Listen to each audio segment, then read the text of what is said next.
So we're here today to discuss the new nutritional facts panel changes as the FDA wrote out them. And there are 9 really things that have been changing on the nutrition facts panels, and we're going to go through all of those today. Starting with, why did we really want to have these changes? And the FDA was really working with a number of different categories and different experts in the industry to kind of come up with a way that would make it so American consumers would have information that they needed to make better nutritional choices. So hoping that this information on the label would become more apparent, people would understand what they're consuming and be able to make better choices in their food selections. So we're going to start off by talking about serving size. It's the first piece of the panel that has changed. And serving sizes are going to change to be more reflective of what people actually consume. And there's some controversy over whether this will help or not, because it might allow some people to think that they can consume more. But it also might be good in regards to making it seem as if people really understand how many calories they're actually getting from the serving that they were always using. So being, for example, a can of soup, it used to be 2 servings, but most people would consume that in 1 serving. So now the label will be labeled as 1 serving. The same thing will happen with things like ice cream and other ingredients or other products that could be consumed in a single serving, that product will be labeled as a single serving now. And that way people will know exactly what they're consuming versus kind of fooling themselves into believing they had half the amount of calories or fat or sugar that they actually consumed. The second area on the panel that we're going to be talking about is the calorie contents themselves. The panel itself is exactly the same size that it used to be. So things have been highlighted in some areas and some things have been removed from other areas so that we could make it more apparent to our customers. And calories is one of the areas that's changed significantly. It's much bolded and definitely cannot miss how many calories you're consuming per the serving size that's allowed. And it also is removing the number of calories from fat to make up the space from that.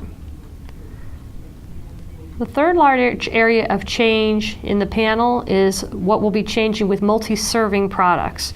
So products that could maybe be consumed in a single sitting or in a multiple sitting will now have to have 2 columns on them. So instead of having a short sleeve of cookies being called 3 servings, it could be 1 serving or it could be 3 servings, in which case you'll have to have 2 columns on there showing the percent daily values for each. And this would be indicated so that the customer would know what it would be if they consume the entire package. The next area that is changing is added sugars. And this has really kind of been designed to show the consumer how much sugar that they really are consuming. And it's measured as both grams and percentages now, and it should enable our consumers to tell the difference between sugars that were added during processing versus sugars that occur naturally. And hopefully this will help them understand what an added sugar truly is, and realizing that it will be very difficult to get the nutrition that you need if you consume more calories than necessary from added sugars. So scientific data really does back that up, that it's very difficult to meet your nutritional needs if you're staying within your calorie limits. If you consume more than 10% of your daily calories from added sugar, it's next to impossible to get the nutrients that you need. Fifth area of a change is based on the daily values. While they're still based on 2,000 calorie diets, the explanation is much more streamlined now, so the footnote has changed. The percent daily value tells you how much of a nutrient in a serving of food contributes to your daily diet based on a 2,000 calorie diet, and it gets used as general nutrition advice, but it's a little more streamlined than it used to be. Next area we're discussing is actually what was most of interest to me personally is the changes in the panels in regards to vitamins. So vitamins used to be required, or vitamins and minerals, the 4 required ingredients used to be calcium, vitamin A, iron, and vitamin C. Now the vitamins that will be required are vitamin D and potassium as well, and vitamins A and C are no longer required. And why would we do that? So vitamin D and potassium are nutrients that Americans are now not always getting enough of, according to some nationwide food consumption surveys. And vitamin D is important for its role in bone health, and potassium does work in helping lower blood pressure as well. So in the early 1990s, American diets were more lacking in things like vitamins A and vitamin C, but the deficiencies in those vitamins in the general populations are now very rare. So you're still, as a manufacturer, able to list those vitamins, but it would be voluntary, it's not required. You will be required to put calcium, iron, vitamin D, and potassium on that label now. So the next area that's changing is sodium and dietary fiber. So the percent daily values for sodium and dietary fiber have changed to reflect the new dietary guidelines.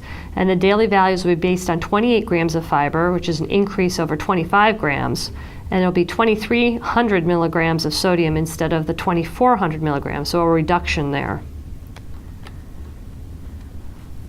In addition to the sodium and the fiber changes in daily values, there's also been significant changes to calcium and potassium, total fat, vitamin C, phosphorus, vitamin K, magnesium, and manganese. So these ingredients are listed here for you as a reference. So calcium is a significant one for us because the daily value was 1,000 milligrams. It's now been increased to 1,300 milligrams. That becomes a challenge in food fortification, calcium being one of the more difficult ingredients to fortify with because it always was such a large contributor. So a product that used to have a good source of calcium at 10% daily value would only need 100 milligrams. In the new label, it will require 130 milligrams. And realizing that calcium is never delivered as a pure ingredient, it's always delivered as some sort of other molecule, calcium phosphate, calcium carbonate, calcium citrate, that use rates on those ingredients will have to go up if we want to maintain our good quality lane, our good source claims. So with that in mind, we will have to do some reformulation on food products if we're going to keep the same panels that we are used to seeing, or we'll have to reduce the amount that we had. Potassium is an even larger challenge because potassium was something that wasn't often labeled, and now it'll be a required labeled product.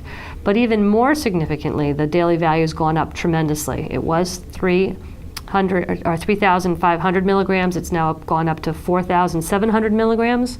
And now you'll be required to label what you have there. So whatever was contributing from your old product will now look as a smaller percentage of the daily value. If you're trying to fortify with potassium, and it's the same challenges that you would have with calcium in regards to adding a molecule that is containing potassium, potassium chloride, potassium phosphate, or another choice of potassium. So you'll have to add a significant amount of that.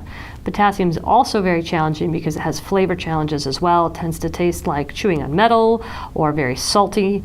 And so it can be a challenge for fortification. So this will be a big area of focus for us in regards to trying to reformulate to get potassium levels that are significant for our consumer, but still are acceptable in regards to palate.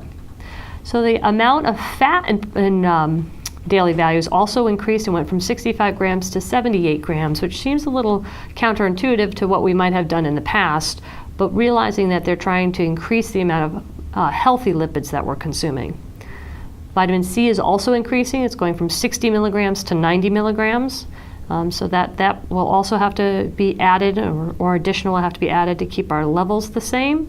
Phosphorus is increasing from 1,000 to 1,250. There's some of the same challenges with phosphorus that you have with calcium and potassium. Again, because it's such a space contributor, so that it can take up more space in our products than we might intend.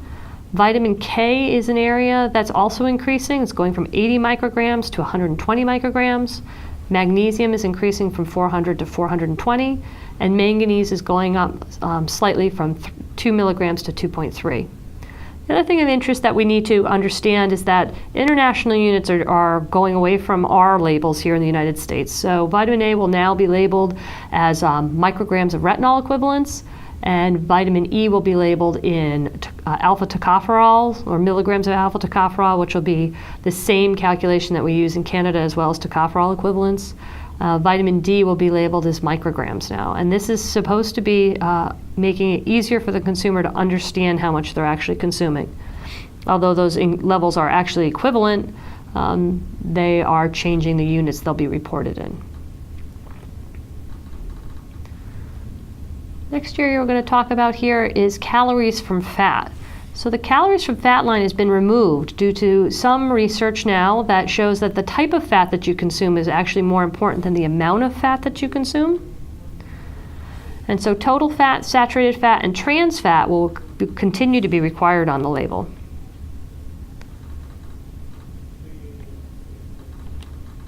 Next area we're going to talk about is odd-sized packages. So to better reflect the amount that Americans actually consume, the packages that are in between 1 and 2 servings will now have to be labeled as a single serving. So there will be no servings to serving and a half. It'll have to be labeled as a single serving. And so this shows that a drink that was 12 ounces or 20 ounces, they'll now both be 1 serving. So that's kind of a brief overview of the things that we'll need to understand in regards to the new FDA nutrition labeling facts. Again, some of the details are really well documented on the FDA site, although difficult to search. If there's more information that you would need, please feel free to reach out to Watson.